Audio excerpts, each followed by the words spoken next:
Namanganda ham har xil insonlar bor ekan, xafa bo'lmang-ku. Muhammad ismli bir yigitman ishlashardik. 3 oydan beri oldi berdimiz bor, telefonga ham javob bermaydi-da.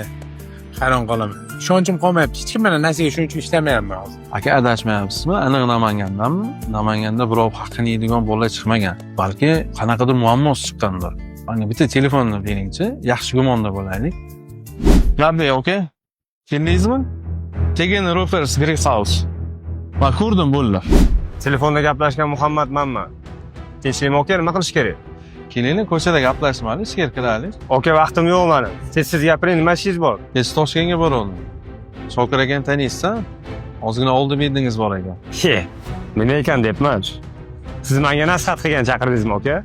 Men o'zimni masalamni o'zim hal qilib olaman. Boshqa gapingiz yo'q bo'lsa men yurdim. Eng bor uzri hal qilaman deyapsiz o'g'il bola. Nimaga hozirgacha hal qilmadingiz?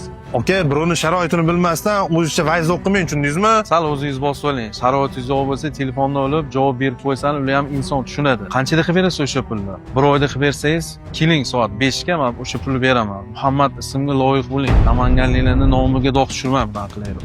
Bolam shuning uchun biznes. Xo'jayim, mehmonlar bor edi. Olib kiraveraymi? Bugun dam olish o'g'limga o'rgatyapman ishlarni. Kim ekan o'zi? O'zingiz qidirib yurgan, telefoningizni ko'tarmayotgan Muhammad aka keldi. Aytgancha, agar haqiqatdan ham namanganlik bo'lsa, Xudo xolasa omonatingiz beradi.